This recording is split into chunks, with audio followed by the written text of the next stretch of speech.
response. Nara Takbir!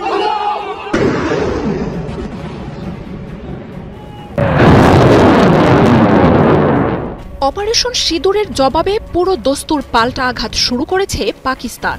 শত শত drone আর শক্তিশালী মিসাইল দিয়ে একযোগে হামলা চালিয়েছে ইসলামাবাদ। ভারতের সেনা ঘাঁটি লক্ষ্য করে আবারও হামলা চালিয়েছে পাকিস্তান। মুহুর্মুহু বিস্ফোরণে কেঁপে উঠছে কিছু এলাকা।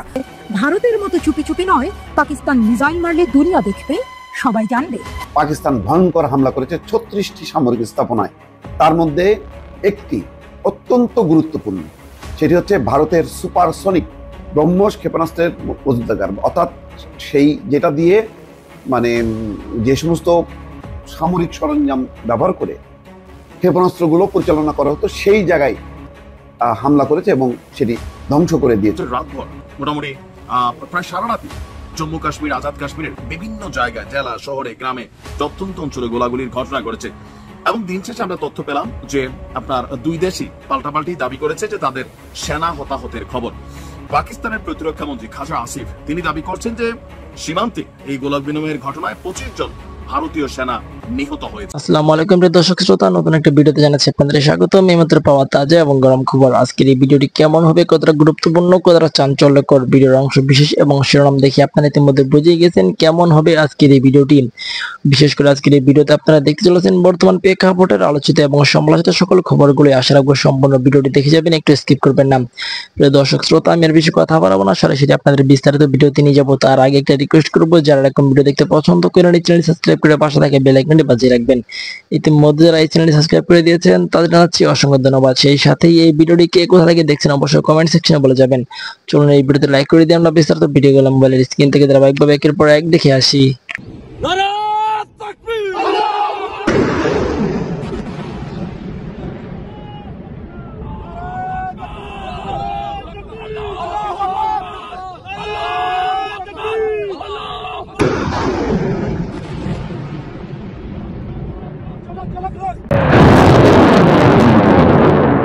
অপারেশন সিঁদুরের জবাবে পুরো দস্তুর পাল্টা আঘাত শুরু করেছে পাকিস্তান।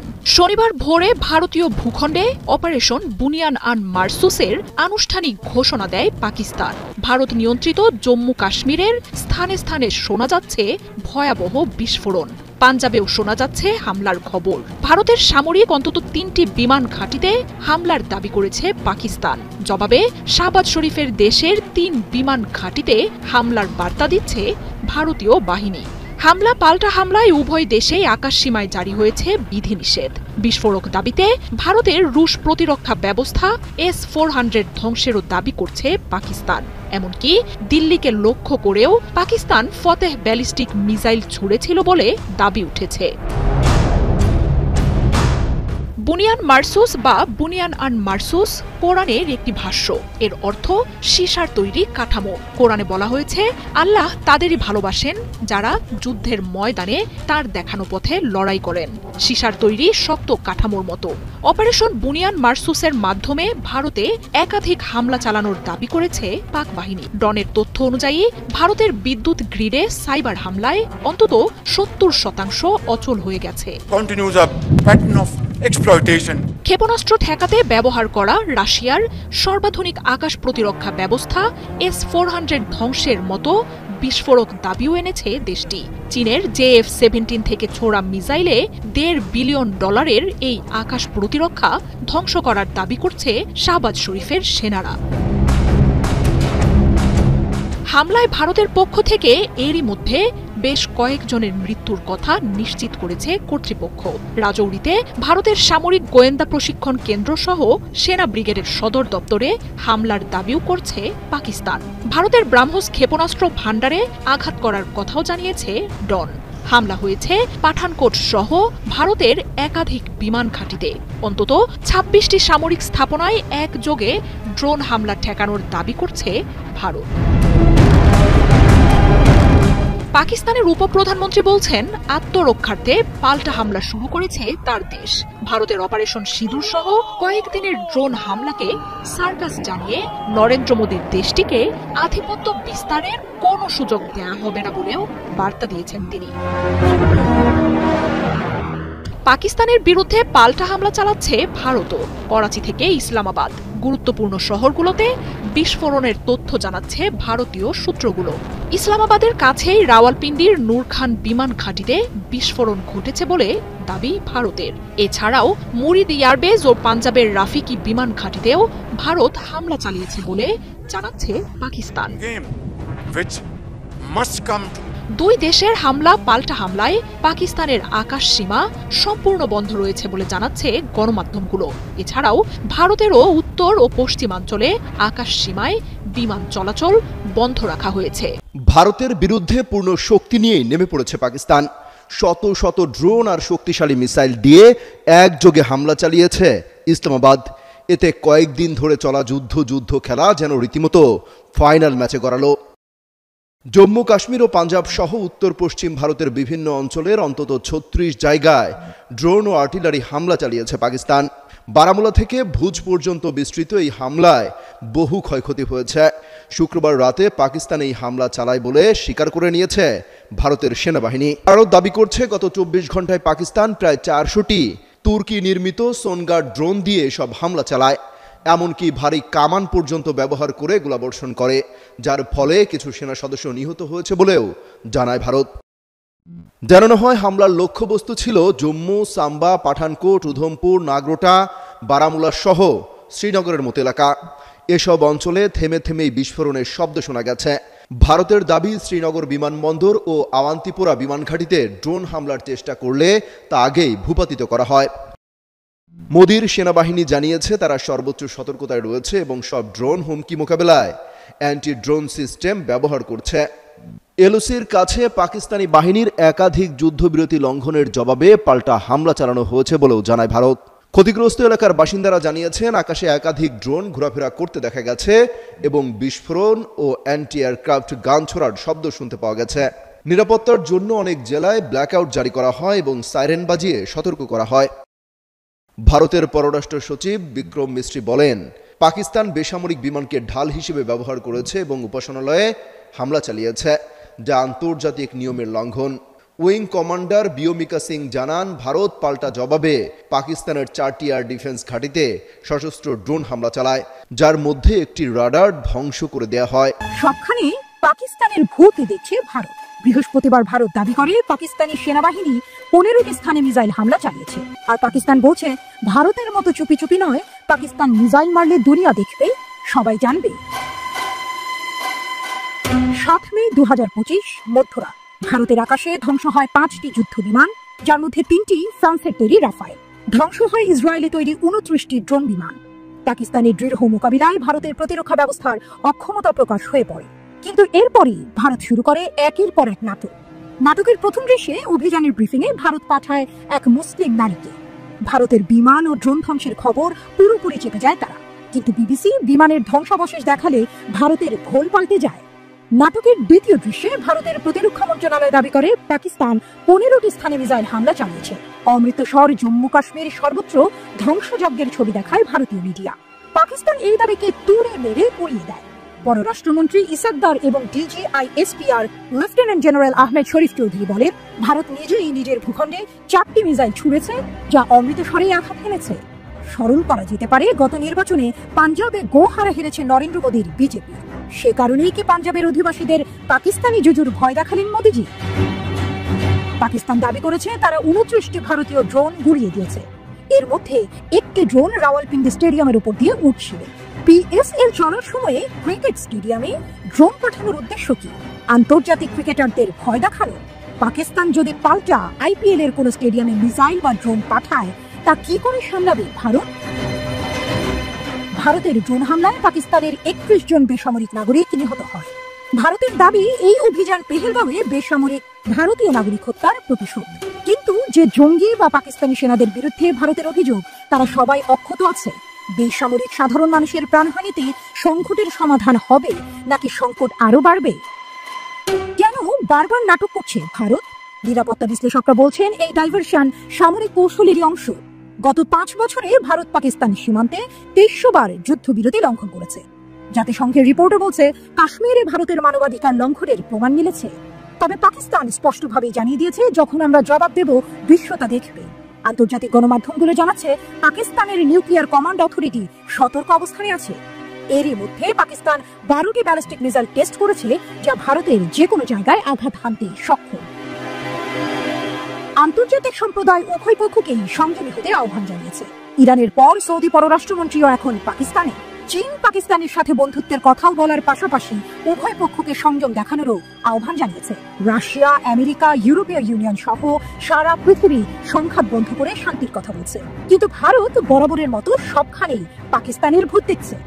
এই ভয় থেকে তারা কোনো ভুল সিদ্ধান্ত নিলে তা ভারত, পাকিস্তান সহ পুরো দক্ষিণ এশিয়াকে সংকটে ফেলতে পারে। আবারও বড় ধরনের ধাক্কা খেল ভারত। ভারত এবার পাকিস্তানের 3টি বিমান ঘাঁটি লক্ষ্য করে হামলা চালিয়েছে। পাকিস্তানের বিমানগুলো খুবই আতঙ্ক, ওই বিমান দিয়ে ভারতের 5টি যুদ্ধ বিমান ভূপাতিত করা হয়েছে। সুতরাং ভারত পরিকল্পনা করেছিল যে পাকিস্তানের বিমান ঘাঁটিগুলো সে অচল করে দেবে বা ধ্বংস করে দেবে। পাকিস্তান বলছে সেগুলো ধ্বংস করা সম্ভব হয়নি, সেগুলো তারা প্রোটেকশন নিয়েছে। এখন ওই বিমান ঘাঁটির উপর হামলা করার সাথে সাথে পাকিস্তান ভয়ঙ্কর হামলা করেছে 36টি সামরিক স্থাপনায়। তার মধ্যে একটি অত্যন্ত গুরুত্বপূর্ণ, সেটি হচ্ছে ভারতের সুপারসনিক ব্রহ্মস ক্ষেপণাস্ত্রের মজুদাগার, অর্থাৎ সেই যেটা দিয়ে মানে যে সমস্ত সামরিক সরঞ্জাম ব্যবহার করে ক্ষেপণাস্ত্রগুলো পরিচালনা করা হতো, সেই জায়গায় হামলা করেছে এবং সেটি ধ্বংস করে দিয়েছে। দর্শক, একটা ছবিও দেখতে পাচ্ছেন যে ভারতের প্রজাতন্ত্র দিবসের কুচকাওয়াজে ব্রহ্মস ক্ষেপণাস্ত্রের প্রদর্শনী। ওই ক্ষেপণাস্ত্রগুলো দেখা যাচ্ছে কুচকাওয়াজে, তার যে ঘাঁটি সেখানে হামলা করেছে। দেশটি বলেছে ভারত ও ভারত নিয়ন্ত্রিত কাশ্মীরে আজ শনিবার গুরুত্বপূর্ণ কয়েকটি সামরিক স্থাপনায় পাল্টা হামলা চালানো হয়েছে। এর নাম দেওয়া হয়েছে অপারেশন বুনাইন উন মারসুস। সূত্রের খবর, এর মধ্যে একটি পাল্টা হামলা চালানো হয়েছে ভারতের পাঞ্জাব রাজ্যের অমৃতসরের বিয়াস এলাকায়। এখানে ভারতের ব্রহ্মস ক্ষেপণাস্ত্রের মজুদাগার রয়েছে। ব্রহ্মস সুপারসনিক ক্ষেপণাস্ত্র, সামরিক যান, সাবমেরিন ও জাহাজ থেকে এই ক্ষেপণাস্ত্র উৎক্ষেপণ করা যায়। অর্থাৎ সামরিক যান থেকে, সাবমেরিন এবং জাহাজ থেকে এই ক্ষেপণাস্ত্র উৎক্ষেপণ করা যায়। ছোড়া যায় যুদ্ধ বিমান থেকেও। ব্রহ্মস ক্ষেপণাস্ত্র সর্বোচ্চ 800 কিলোমিটার বা 497 মাইল দূরের লক্ষ্যবস্তুতে আঘাত হানতে সক্ষম। ব্রহ্মস অ্যারোস্পেস নামের একটি প্রতিষ্ঠান এই ক্ষেপণাস্ত্রের উন্নয়নের সঙ্গে জড়িত। এটি ভারতের defence research and development organisation ও রাশিয়ার rocket design bureau NPO Mashinostroyeniya যৌথ উদ্যোগ। অর্থাৎ রাশিয়া এবং ভারতের একটা যৌথ উদ্যোগে এই ধরনের অত্যাধুনিক ক্ষেপণাস্ত্র তারা সেখানে মজুত করতো বা নির্মাণ করত। সেই জায়গায় আঘাত এনেছে পাকিস্তান। ভারতের ব্রহ্মপুত্র নদ এবং রাশিয়ার মস্কোভা নদীর নামের সঙ্গে মিলিয়ে এই সুপারসনিক ক্ষেপণাস্ত্রের নাম রাখা হয় ব্রহ্মস। এদিকে আরবি শব্দ বুনাইন উন মারসুস এর অর্থ সুদৃঢ় প্রাচীর। আজ পাকিস্তানের 3টি বিমান ঘাঁটি লক্ষ্য করে ভারতের ক্ষেপণাস্ত্র হামলার উল্লেখ করে পাকিস্তান সরকার এক বিবৃতিতে বলেছে, ভারত আমাদের দেশ, জনগণ এবং সার্বভৌমত্বের উপর হামলা চালিয়েছে, তাই আমরা এই জবাব দিয়েছি। বিবিসির খবরে বলা হয়, পাকিস্তানি বাহিনীর পাল্টা হামলার বিষয়ে ভারত এখনো কোনো মন্তব্য করেনি। কাশ্মীরের পেহেলগামে গত 22 এপ্রিল বন্দুকধারীদের হামলায় 26 জন নিহত হয়। এর দায় পাকিস্তানের উপর চাপিয়ে আসছে ভারত, যদিও নাকচ করেছে পাকিস্তান। এই ঘটনার জেরে পাল্টাপাল্টি বিভিন্ন পদক্ষেপ নিয়েছে দেশ দুটি। এমন উত্তেজনার মধ্যে মঙ্গলবার দিবাগত রাতে পাকিস্তান ও দেশটি নিয়ন্ত্রিত কাশ্মীরে হামলা চালায় ভারত। এই অভিযানের নাম ছিল অপারেশন সিঁদুর। এরপর থেকে দুই দেশের মধ্যে পাল্টাপাল্টি হামলা, ক্ষেপণাস্ত্র ব্যবহার করা হচ্ছে, যুদ্ধ বিমান, ক্ষেপণাস্ত্র এবং ড্রোন। দর্শক, বুঝতেই পারছেন যে একেবারে পাকিস্তান জায়গা মতন আঘাত এনেছে। যেই তাদের মজুদাগার, ক্ষেপণাস্ত্রের মজুদ যেখানে ছিল সেটি তারা আঘাত এনেছে এবং ধ্বংস করেছে, যার কারণে ভারত এখন পিছু হটছে এবং বলছে যে তারা আর উত্তেজনা চায় না। এবং সম্ভবত তাদের প্রভাবে মার্কিন পররাষ্ট্রমন্ত্রী মার্কো রুবিও সরাসরি পাকিস্তান সেনাপ্রধানকে বলছেন যে আমরা জানি শাহবাগে একটা অবরোধ চলছে আওয়ামী লীগ নিষিদ্ধের দাবিতে। কেউ কেউ এটাকে শাহবাগ 2 বলছেন বা কেউ কেউ গণজাগরণ মঞ্চ 2 বলছেন। কারণ যে ধরনের বক্তব্য এখানে আসছে সেটা টোনটা খানিকটা আগের গণজাগরণ মঞ্চ বা আগের শাহবাগ 1 এর সাথে মিল দেখা যাচ্ছে। যাই হোক, এখানে জামায়াতে ইসলামী বা তাদের ছাত্র সংগঠন ছাত্র শিবির যা যা করছেন সেটা নিয়ে বেশ আলাপ চলছে এবং আমি ব্যক্তিগতভাবে মনে করি ভদ্রতা রেখে বলতে গেলে তাদের দ্বিচারিতা দেখছে আওয়ামী লীগের সাথে, আওয়ামী লীগের প্রশ্নে। আর এটাকে সহজ সরল ভাষায়, দ্বিচারিতাকে কথ্য ভাষায় সহজে আমরা কি বলি আপনারা নিশ্চয়ই বুঝতে পারেন। কেন বলছি, গতকাল ভীষণ সরব উপস্থিতি দেখা গেছে জামায়াত এবং শিবিরের লোকজন গান গাইছে, সেই গান গাইতে গাইতে তারা ওখানে অবস্থান করছেন, সেটার ভিডিও এসছে। ডক্টর শফিকুল ইসলাম মাসুদ মানে খুবই বড় জামায়াত নেতা, তিনি সেখানে যোগ দিয়েছেন। অবশ্য বলা হচ্ছে তিনি নাকি ব্যক্তি হিসাবে সেখানে জয়েন করেন। কিন্তু আগে একটু জামায়াতের অফিসিয়াল অবস্থানটা যদি একটু পড়ি, যে আওয়ামী লীগ নিষিদ্ধের প্রশ্নে জামায়াতের ইসলামের সহকারী সেক্রেটারি জেনারেল হামিদুর রহমান আজাদ সময়ের আলোকে বলেন, কোনো দল নিষিদ্ধ করতে চাইলে দেশের আইন আদালত আছে, সরকার আছে, তাদের যদি মনে হয় কোনো দল সন্ত্রাসী ভূমিকা আসলে তাকে নিষিদ্ধ করতে পারে। আমরা নিষিদ্ধ চাইবো কেন? জামাত চাইছে না, জনগণ চাইতে পারে। আমি মনে করি আওয়ামী লীগ ইতিমধ্যে জনগণের কাছে নিষিদ্ধ হয়ে গেছে। এক প্রশ্নের জবাবে তিনি বলেন, আওয়ামী লীগ নিষিদ্ধের আন্দোলন জামাতের কোনো নেতা যেতে পারেন, কিন্তু তা ব্যক্তিগত পর্যায়ে, সেটা নৈতিক অবস্থান থেকে ঠিক আছে। দলগতভাবে আমরা কখনো নিষিদ্ধের আন্দোলন করিনি। আমরা আওয়ামী লীগের বিচার চাই, তারা যে গণহত্যা চালিয়েছে তা জাতিসংঘ স্পষ্ট ঘোষণা দিয়েছে, জামায়াতের আন্তর্জাতিক মানে বিচার চাই, ইত্যাদি ইত্যাদি।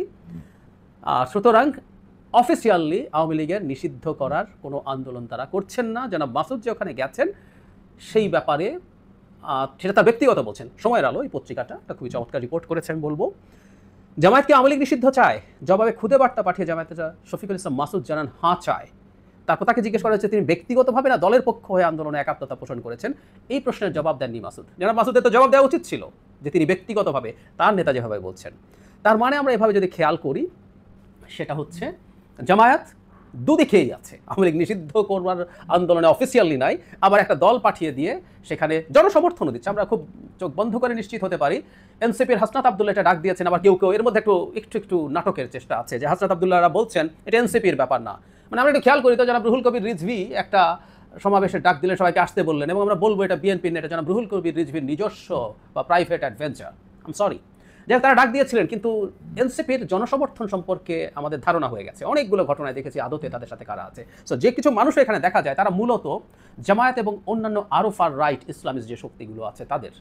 সুতরাং তারা আসলে ওখানে গেছেন এবং আনঅফিসিয়ালি তাদেরকে যেতে বলা হয়েছে বলে আমি মনে করি। আবার এদিকে অফিসিয়ালি বলছেন তারা এটার আন্দোলন করছেন না।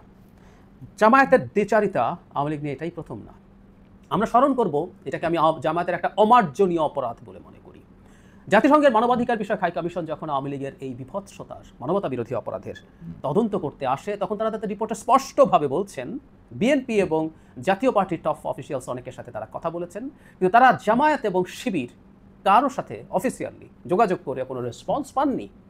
তারা আনঅফিসিয়ালি কিছু লোকের সাথে কথা বলেছেন। এটা নিয়ে জামায়াত বলছে তাদের সাথে নাকি যোগাযোগ হয়নি। আমরা খুব ভালো মতো বুঝি আসলে কি হয়েছে।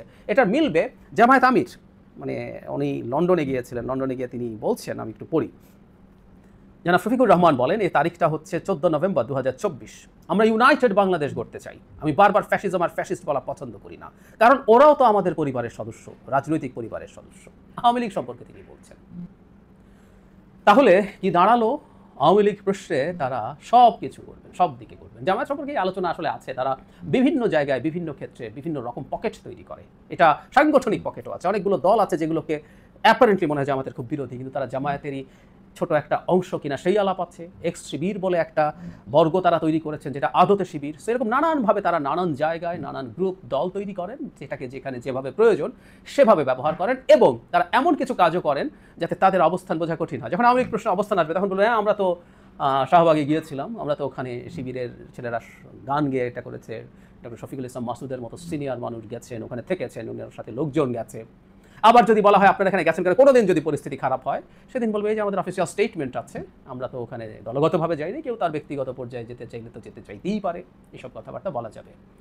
এক অদ্ভুত দ্বিচারিতা। এবং আমরা শেষ পর্যন্ত এখন এটা দেখলাম যে এই শাহবাগের স্লোগান হচ্ছে গোলাম আজমের বাংলায় বা নিজামীর বাংলায় আওয়ামী লীগের ঠাঁই নাই। এই স্লোগানও হচ্ছে, এই স্লোগান দেওয়া হলো গণজাগরণ মঞ্চে যেরকমভাবে দেওয়া হতো মুজিবের বাংলায়, ঠিক একই রকম একটা স্লোগান হচ্ছে এখানে। এবং এই প্ল্যাটফর্মটা তৈরি করা হয়েছে এনসিপির পক্ষ থেকে। এনসিপির সেই প্ল্যাটফর্মে এসে জামায়াত আজকের বাংলাদেশে এসব করছে। একটা প্রশ্ন তুলে রাখবো, গণজাগরণ মঞ্চ অনেক অন্যায় করেছে, অনেক ফ্যাসিজমের পথ খুলে দিয়েছে, আমরা অ্যাগ্রি করি, কিন্তু জামায়াতের যে ইস্যু নিয়ে প্রাথমিকভাবে বিচারের আলাপ হয়েছিল ওটা মিথ্যে ছিল না, ওটা ফালতু ছিল না। বিচারটা ভালো হয় নাই, বিচারটা অন্যায় হয়েছে, অবিচার হয়েছে, মানে কিন্তু জামায়াতের বিরুদ্ধে অভিযোগগুলোর বিচার তো হওয়ার কথা ছিল। তারা এখন আওয়ামী লীগের নিষিদ্ধতার কথা বলছে জোর গলায়, যাদের বিরুদ্ধে আলোচনা মানে বিচার হওয়া তো দূরেই থাকুক, আলোচনাও এখন আর হচ্ছে না। একটা কথা মনে রাখা দরকার, জরুরি, সেটা হচ্ছে ফৌজদারি অপরাধ তামাদি হয় না। এখনও জামায়াতের আমির ৭১-এ তাদের অবস্থান ভুল ছিল কিনা সেটা নিশ্চিত নন। বহুবার এভাবে বলেছে, বহু ফৌজদারি অপরাধের সাথে তাদের ইনভলভমেন্টের আলোচনা আছে, অনেক ক্ষেত্রে প্রমাণও আছে। আমি সব সরিয়ে রেখে বলছি, নৈতিকভাবে পাকিস্তান মিলিটারি যেভাবে যে বিভৎসতা চালিয়ে পাকিস্তানকে একত্র রাখতে চেয়েছিল, নৈতিকভাবে তার সমর্থন করাটাও ভয়ঙ্কর অন্যায়। অথচ তিনি বলছেন তারা যদি ভুল করে থাকেন এবং সেটা যদি সন্দেহাতীতভাবে প্রমাণিত হয় তাহলে ক্ষমা চাইবেন। 53-54 বছর পরও তারা নিশ্চিত নন তাদের ওই তথাকথিত নৈতিক অবস্থান, মানবাধিকার লঙ্ঘন এবং গণহত্যার পক্ষে নৈতিক অবস্থান তারা নিয়েছিলেন, যে ঠিক আছে তুমি এইভাবে মেরে কেটে পিটিয়ে রেপ করে দুই পাকিস্তানকে একত্র রাখো, সেটাকে তারা সমর্থন করেছিলেন। এটাও যে কত বড় অন্যায়, ভুল না অন্যায়, এটা বোঝারও বোধ নাই। তারা এসছেন এখন আওয়ামী লীগ নিষিদ্ধ চাইতে। অনেকের মুখে মানালেও জামায়াতের মুখে সম্ভবত এত জোর গলায় এই দাবি মানায় না। আর তার উপরে এখন তাদের চিরায়ত দ্বিচারিতার কথ্য শব্দটা। প্রিয় দেশবাসী, শুরু থেকে শেষ পর্যন্ত যারা এই ভিডিওটি দেখেছেন সকলকে জানাই অসংখ্য অসংখ্য ধন্যবাদ। যারা এরকম নিউজ ভিডিও পেতে পছন্দ করেন তারা অবশ্যই এই চ্যানেলটি সাবস্ক্রাইব করে পাশে থাকা বেল আইকনটি বাজিয়ে দিবেন। যারা এখন এই ভিডিওটি শেয়ার করেননি, এই ভিডিওটি দ্রুত শেয়ার করে সকলকে দেখার সুযোগ করে দিন। আজকের মতন এই পর্যন্ত, দেখা হচ্ছে পরবর্তী কোনো ভিডিও নিয়ে ইনশাল্লাহ।